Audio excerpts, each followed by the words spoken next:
केल्यानंतर याचा रिव्ह्यू आम्ही लवकरच तुमच्यासोबत शेअर करू. तर याच्यामध्ये साईजसुद्धा असतात, म्हणजे 6 इंचाची असते, त्यानंतर 8 आणि 12 इंची अशी असते आणि त्यानुसार त्याची प्राईस ठरते. Hello, good morning. तर द्वीप स्कूलमध्ये गेला आणि आता हे दोघं पण गेले की मी फ्री होते. मग थोडे 2 तास मिळतात मला कामं आवडते आणि त्याच्यामध्ये जे काय ते मी करून घेते. आता मी ब्रेकफास्ट करते आणि बाकीचे जे कामं आहेत ते आवडते. तर आज ब्रेकफास्टमध्ये आहे डोसा आणि चटणी. मी शक्यतो कधी कधी नारळ पाणी पिते आणि ब्रेकफास्ट नाही करत. आता बरेच दिवस झाले खोकला झाला आहे, त्यामुळे मी थोडे दिवस बंद केले. त्यामुळे मी आता ब्रेकफास्ट करते. तर जेव्हा माझी कामं होतात त्यावेळेला माझ्याकडे वेळ असतो, काहीतरी साफसफाई मी नेहमी करते. कधी हा कोपा, कधी हे ड्रॉवर, कधी ते ड्रॉवर, कधी फ्रीज, कधी कपाट असं. तर मी आता दिवाळीचं वगैरे फराळ, भरपूर स्नॅक्ससुद्धा मिळालेले आणि ते संपलंसुद्धा नाही, कोणाला देतासुद्धा आलं नाही. आता ते खूप ऑइली झालं आहे, खराब झालं आहे बऱ्याच गोष्टी. त्यात मी टाकून देते, म्हणजे कोणाला दिलं असतं तर खाल्लं असतं, पण इथे प्रत्येकी देणं पॉसिबल होत नाही. नाईलाजाने टाकावं लागतं. हा दिवाळीचा फराळ आहे, खूप टेस्टी होता, पण मी माहेरी गेले त्याच्यामुळे आपण खाल्लंच नाही, म्हणून आता ते टाकावं लागेल. स्नॅक्स ह्याच्यात गोळा करते आणि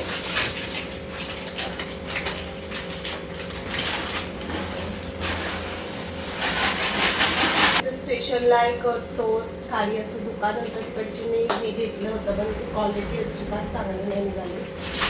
असं वाईट गोष्ट आपण कोणाला देऊ नाही शकत,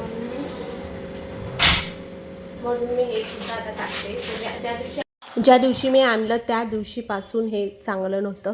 याच्यासोबत मी अजून एक आणलेलं, ते सुद्धा चांगलं नव्हतं.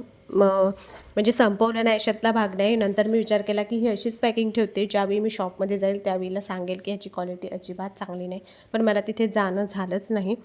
आणि वाईट गोष्ट म्हणजे असंच क्वालिटी चांगली नसलेली गोष्ट खाऊन आपली तब्येत बिघडण्यापेक्षा बेटर की आपण ते टाकून देऊ. कारण की आपण खराब खाणार, पुन्हा आपली तब्येत बिघडणार आणि पुन्हा हॉस्पिटलला खर्च. त्यापेक्षा असंसुद्धा नुकसानच आहे पैशाचं, मलाही कळतं, पण आता काही ऑप्शन नाही. म्हणून हे सर्व मी टाकून देणंच बेटर करते. कारण की द्वीपनेसुद्धा पाहिलं तर मग तो खायला हट्ट करेल की मला हे खायचं आहे.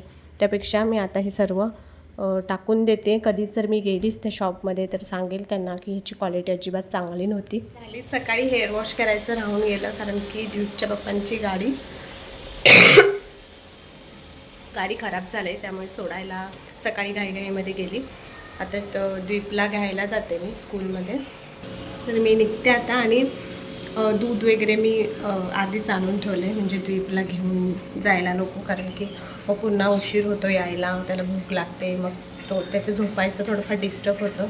म्हणून सकाळी मी जेव्हा सोडायला गेली त्यावेळेसच दूध वगैरे घेऊन आली, म्हणजे आता स्कूलमधून डायरेक्ट घरी यायला बरं.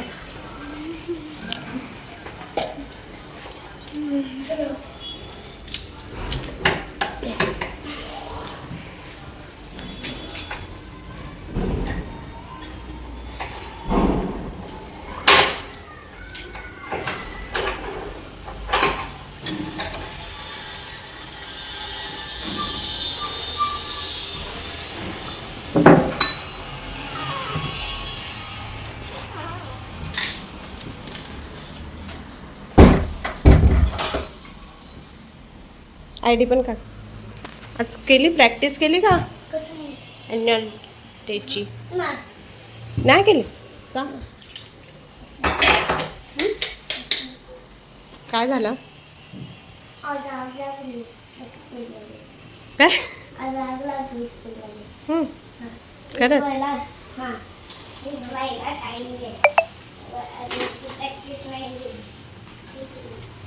चल हातपाय धु आधी हातपाय धु. आल्याला फ्रीज नाही ओपन करायचं.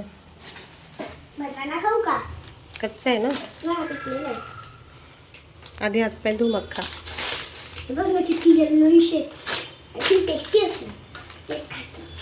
हातपाय धु नंतर खा.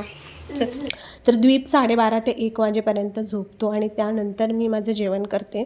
सकाळीच पीठ मळलेलंच असतं आणि मी वेळेवर चपाती बनवते. तर आज मी ब्रेकफास्ट केला आहे. मला ब्रेकफास्टची सवय नाही, त्यामुळे मला भूक अजिबात नाही आहे. पण जेवायचं म्हणून मी आता एक चपाती खाते. नाहीतर मग जर नाश्ता नसेल केला तर जास्त चपात्या खायला होतात. पाहते तर चपाती तर द्वीप उठला आहे, कधीच उठला आहे तो, आणि त्याला लागले भूक. मग मी अर्धा डझन बनाना आणलेले तर सर्व त्यांनी खाल्लं. तरी पण त्याला अजून भूक लागलेली आहे. म्हणजे बऱ्याच जणांना असं वाटतं की तो बारीक आहे म्हणून तो खात नसेल जास्त. तसं काहीच नाही आहे, तो भरपूर खातो.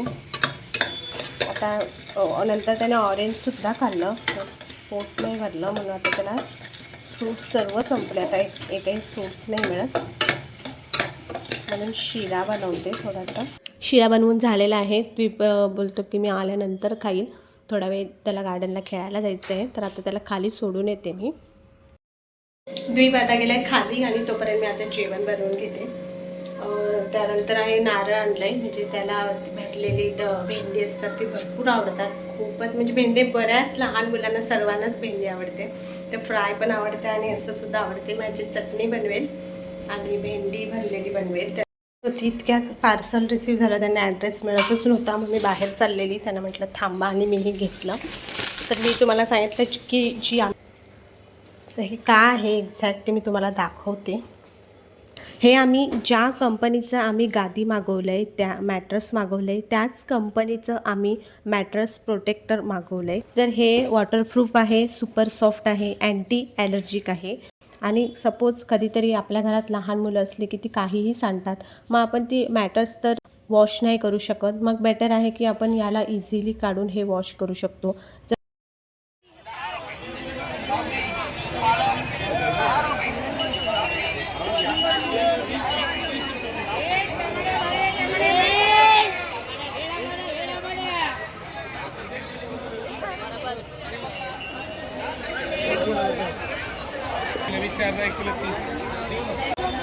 टोमॅटो कसे आहे?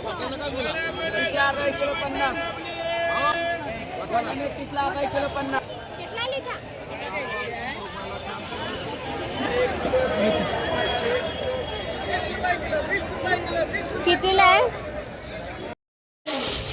भाजी आणले, काकडी आणले, त्याच्यानंतर हा घेवडा, ऑरेंज घेतले, बोरं घेतली, टोमॅटो, कोथिंबीर, नंतर हे भेंडे घेतलेत, गाजर घेतले आणि मटार. आता सध्या तरी स्वस्त आहे भाजी. टोमॅटो वगैरे सर्व स्वस्त मिळाले.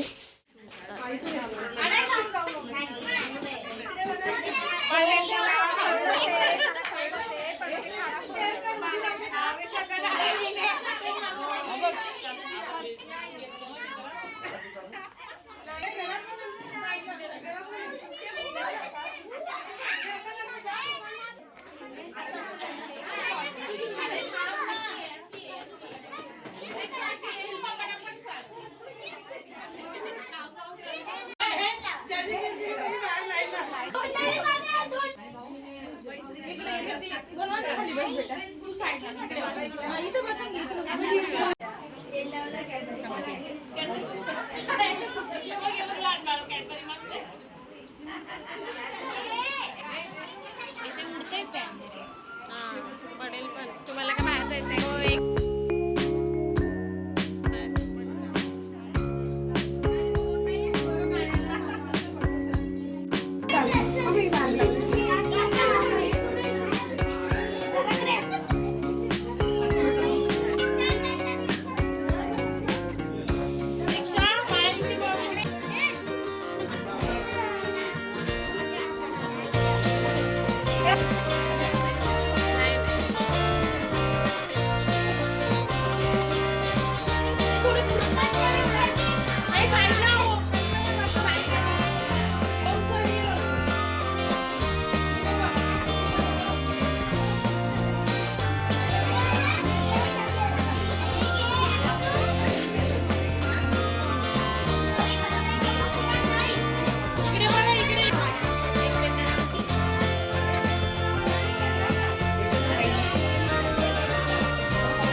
जवळ घे प्लेट काढू नको.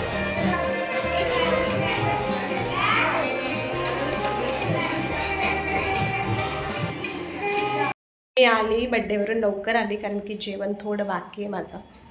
8 वाजलेत म्हणून मग आले मी. भाजी आणि भात झालं आहे. आता भेंडीचं ते वाटण बनवते आणि भेंडी बनवते.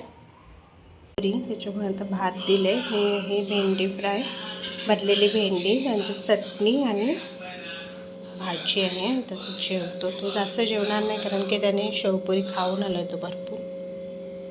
आम्ही जी बेडची गादी मागवली त्याची पॅकिंग मी दाखवली. ते एका बॉक्समध्ये 6 इंचाची गादी आहे. तर त्याचं रिव्ह्यू ती आधीची आमची गादी कशी होती तर ह्याचं सर्व मी एक व्लॉग बनवेन मोठा आणि त्याच्यानंतर शेअर करेन. आम्ही इमा जर्मनी मॅट्रेस मागवलेली आहे जी पाठीच्या दुखण्यासाठी खूप छान आहे. 33 देशांमध्ये ती पोचली आहे आणि तिथे त्याचा यूज होतो. तर त्यासाठी आम्ही ही महाग येते मॅट्रेस, त्यामुळे तुम्ही त्यांच्या वेबसाईटवर जाऊनच ऑर्डर करा आणि तिथे तुम्हाला डिस्काउंटसुद्धा मिळून जाईल. तर मी याचा व्हिडिओ नक्की बनवेल. पुन्हा भेटूया नवीन व्हिडिओमध्ये. बाय.